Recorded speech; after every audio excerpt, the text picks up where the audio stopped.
More and more countries are realizing that they are in a demographic disaster as they see their birth rates decline. And this is an opportunity for us as Christians.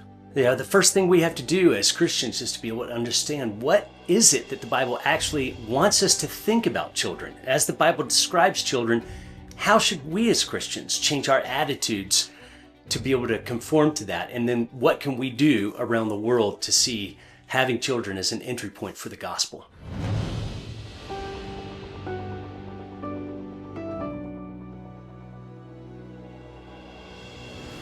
Well, hi, John. It's good to be with you today to talk about biblical view of children and worldview and the cultural clash surrounding how people view children in our world today and the opportunities that presents for kingdom work.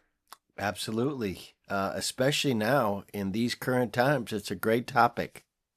It's a topic that's always changing, it seems like, because attitudes in various places in the world are always changing to some degree, depending on the amount of pressure that's being exerted on them by governments or cultural pressures of various sorts. John, you passed me an article that was written just this week in Newsweek entitled China's Plan to Tackle the Birth Rate Crisis. And indeed, China is in the midst of a major predicament with their birth rate, obviously because they had this population control measure that was in place for decades, known as the one-child policy. That's right.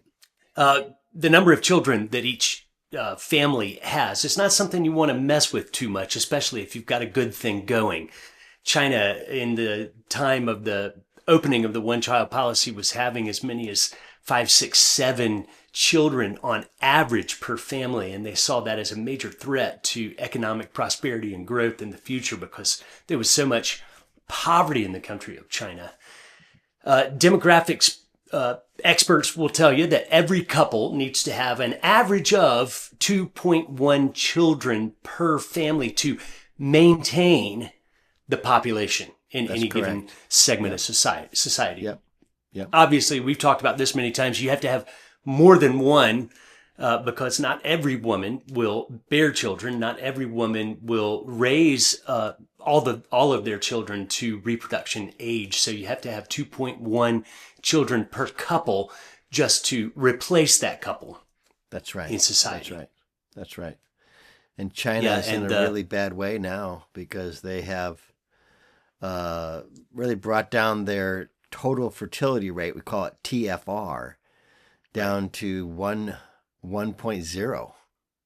So 1.0, which is, I mean, obviously, there's no possible way for an aging population to be able to pay for itself or to be able to support itself if you have people running toward the end of life and need end of life care, and you just don't have enough people working in between the ages of 16 and 64, whatever the working age population is, to be able to run the economy.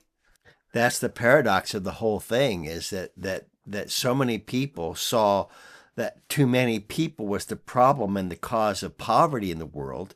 And it turns out that it's just the opposite, that a declining population is the surest way to economic poverty in a country. And so that takes us back to, things like, what does the Bible say? What is our worldview about children?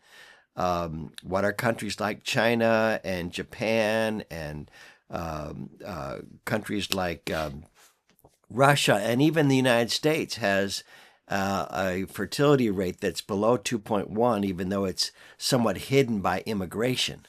But in all of these places, there is a demographic decline and disaster unfolding in many parts of the world. And what we want to talk about today is, what does that do? What opportunities does that open for the church? What opportunities does that open for missions and for kingdom work inside of these various countries? And really, we use China as an example. It's every continent on the planet other than Africa is in population decline, in crisis, actually. That's right. And so every country is going to have to come up with some sort of way of either softening the impact of what's going to inevitably come, or try to reverse these trends with childbearing, or in most cases, it's going to be a combination of those two things. So an example of softening the impact would be of this kind of population demise that they're going to have, would be to install more benefits for older people, try to have some sort of security net, social security net, to be able to catch people and support them for longer. But coupled with that, the irony is there's no choice for China but to raise the retirement age. So people are going to have to work longer, so that at least on paper you can qualify these people as people that don't need care, but they're part of the workforce. There are all kinds of other things that they'll have to do. They'll have to subsidize childcare. They'll have to create services for pregnant women. The Newsweek article goes on to talk about expanding paternity leave and more flexibility in the workplace, taxing benefits, housing exemptions and benefits, which essentially means they're following the lead of many other nations in paying the people of their population in China to have more babies. Yeah, and the Newsweek article kind of highlights the immediate problem right now and where the measurements are in terms of TFR rates. But you and I both know we've been tracking this for 15 years or so. And the larger context is that they trained a whole generation of women that no one can be a good mother to more than one child. That propaganda has had its effects, so that even when they ended the one-child policy back in the 2015-2016 time period, it didn't make much of a difference. It wasn't received by the people as, oh, this is really great news, we can have more children, because they had trained them to think that they could only have one child and be a good mother. Plus, just as the country grew richer, everything became more expensive as well. So younger people felt the desire to forego marriage or to have fewer children so that they could get a nicer apartment and a better car and all the kinds of things that Americans have gone through for several generations now when you have economic prosperity right in front of you. So they have created a monster. It's so ironic that wealth and luxury and leisure almost always ends up in the demise of the family or the growth of the family. It ends up in smaller families, smaller numbers of children, people getting married later, people delaying having children until later in life and having fewer of them. For sure. And again, China is the one that we're highlighting, but we could talk about a dozen different countries. It's just that China is the one that we spent a lot of time working in China, and they used extraordinary measures to slow their birth rates down with the forced abortion policy of the one-child policy. But other countries have toyed with this idea of population control and really promoting abortion and contraception and delayed marriage and so on and so forth. Now all of that is changing. And I do think, like you were suggesting earlier, that this is a radically new entry point for the Christian church and the mission of the church, because it's a place where we get to challenge the worldview of culture with a biblical worldview at a time when governments like China actually need more of a Christian worldview on family and marriage and children. So it's a great opportunity for us to demonstrate the difference between the world's view of things and a biblical worldview on family. So I think it's a great opportunity for us. You and I often use the phrase an entry point for the gospel. In the example that we're using here of China, if China is increasing the services that they want to provide to pregnant women, that's nebulous, but it's mentioned in the Newsweek article, they want to increase services for pregnant women. That in and of itself is an entry point for kingdom work, for Christians to come in and help assist the government to provide services for pregnant women. Because the government only has kind of heavy-handed tools in their tool bag. And maybe there are some examples where governments, by being more generous with tax deductions and maybe relieving young people the sense of having to take care of their parents when they get older, by providing care for elderly people, it frees up young people to have more children. These are all things that marginally might impact the birth rates in China, but not much. What's really going to happen is that they're going to have to start to promote really a biblical worldview of marriage, family, and children. They're just going to have to do it. Now, they're not going to be able to do it very well, and that's where I think that the Christian influence can really, in many ways, not only promote and introduce Christ to the culture, but in many ways, they're going to be saving the culture and the economics of their country by promoting a biblical worldview. The big challenge is, have we as the Christian community drunk the Kool-Aid, so to speak? Or have we conformed in our own thinking to a worldview that says that having children it's okay as long as you have one or two? Maybe we'll stretch it to 3. But I don't find many Christian families today really thinking through the blessing of children and a worldview of larger families. We just kind of react to what the culture has led us to think. And back in the 30s and the 40s, maybe, people generally had large families and nobody thought anything about it. But today I think that most of our culture and the Christians in our culture would say that 1 to 3 is good. 4 to 6 is somewhat alarming. And 7, 8, and 9 is bad, very bad, bad stewardship. You probably have no business having that many children, and the world is too populated, and there's too many problems, and on it goes. And all of that comes from a very, very non-biblical worldview that took over in the 60s, mainly because of the Paul Ehrlich's book, The Population Bomb, that really changed the world's attitude toward children and family and turned it very negative. It seems like this is the time for Christians to take hold of what they believe and to re-examine what they believe, to re-examine even their own, as you just used that example, John, re-examine their own reactions to what it means to hear from a family member that they're pregnant with a 6th child. What is our reaction? Even when we got pregnant with our 4th child, we had so many people who, kind of jokingly, half jokingly, say, Yeah. you know what causes this? And are you sure you're in a position to keep on having babies like this? And, you hear all those kinds of jokes, even when you have 4 children. What's it going to take now for Christians to be able to put our money where our mouth is and say, this is what we believe about what the Bible says, so that secular societies and cultures like China can start to implement policies that really come from a Judeo-Christian world view. That's right. The Chinese government obviously can't say it's time for us to adhere to the Bible, but they have to be able to adhere to what it means to take the message of Genesis 1:28, right?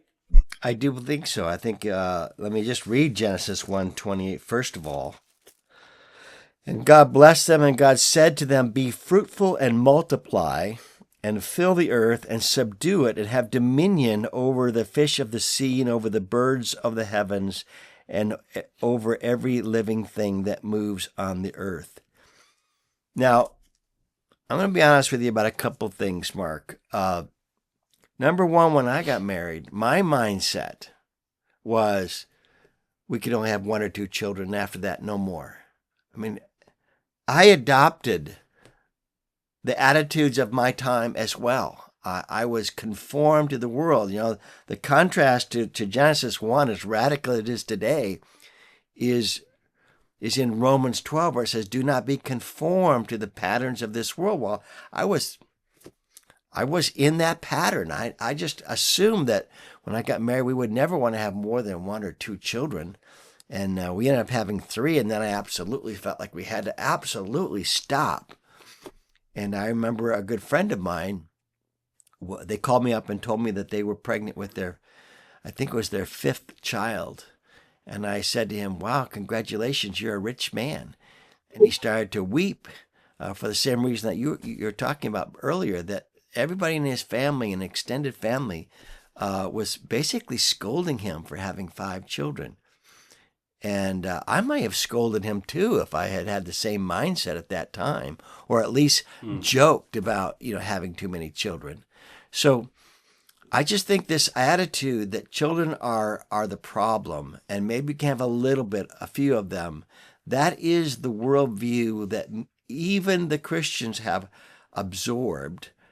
And yet Genesis 1:28 is a radical counterpoint to that starts to have us look at children as a blessing. And even when you teach this, I can feel the resistance. Well, of course, children are a blessing. That's almost trite to say that children are a blessing. But I think it's really pointing to the deeper sense that children are a treasure. They are the signs of God's joy over us and his desire for us to be prosperous and to live a full life, which means that God sees prosperity in a different way than, again, the world measures prosperity. It's quite a changing point for us in our culture. It is. Yeah, we're going to take a short break, and when we come back, we'll discuss what it means to take a biblical worldview and fit it into culture, and especially into the missions context that, like Passion Life, is challenged to do. The U.S. accounts for only 3% of the abortions that happen in our world each year, leaving 97% of the crisis before us as a world missions challenge. Would you join us in serving where the need is greatest? Passion Life, rescuing the most vulnerable where abortion is most concentrated. So, Mark, you picked up on the latest article on the demographic disaster unfolding in China for lack of children. There's going to be more and more of these, and it's really an entry point for us as Christians to come in with a worldview that is radically different and now more and more going to be attractive to the world in a place like China, a biblical view of marriage, family, and seeing children as a blessing, as it's called in Genesis 1:28. And I know that sounds almost too trite, but give us a summary, if you could, of kind of a biblical view of children.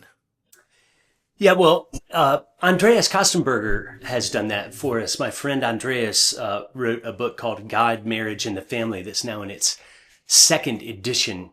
Mm-hmm.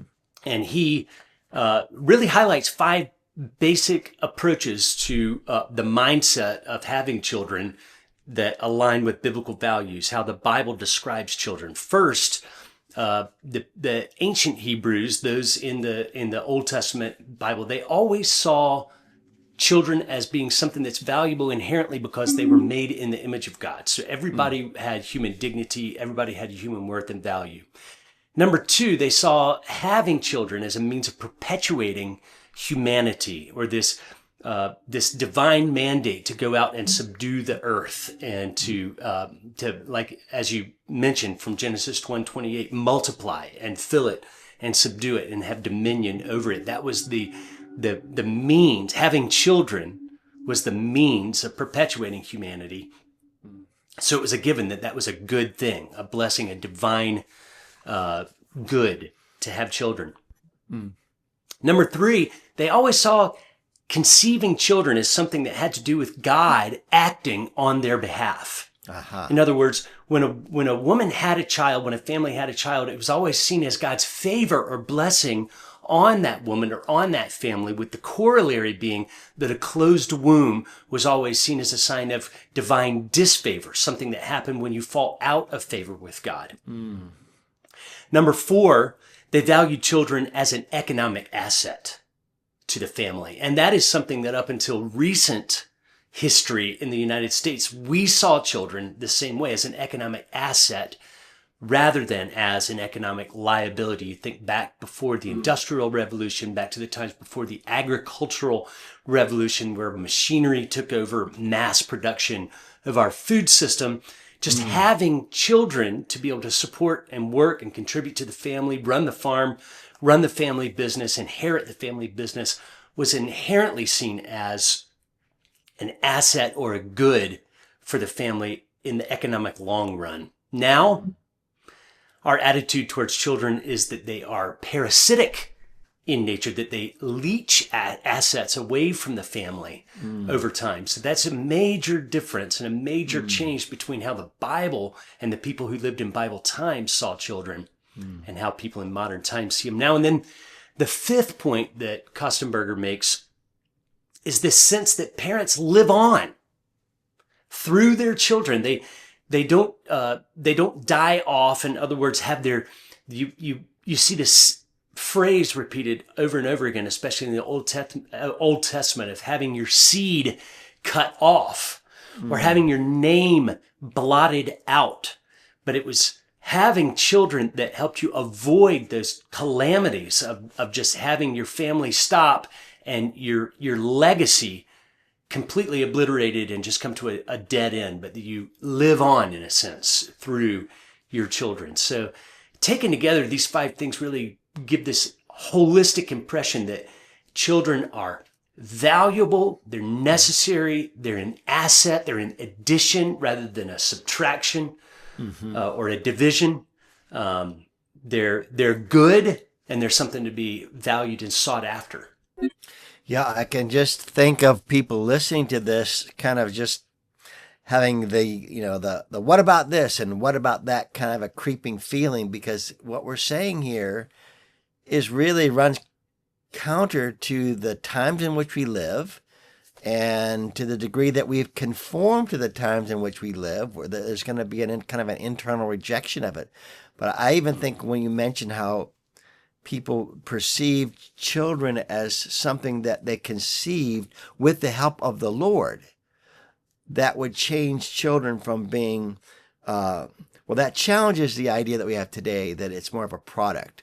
How many of these products do I want? And when do I want to stop? And do I want a boy or a girl? And, abortion and IVF and all the other things that turn children into products rather than things that we obtain with the help of God, and therefore is special and has kind of an eternal dignity to them, each and every one of them. So it's pretty radical counter view when you start with the Bible.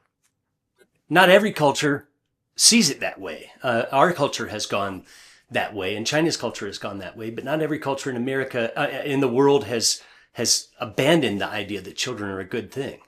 That's right. That's what I was going to mention too. Africa, in many ways, is the great hope of the world, because they've held on to a Christian worldview in special places like Ghana and Niger and Uganda and other places.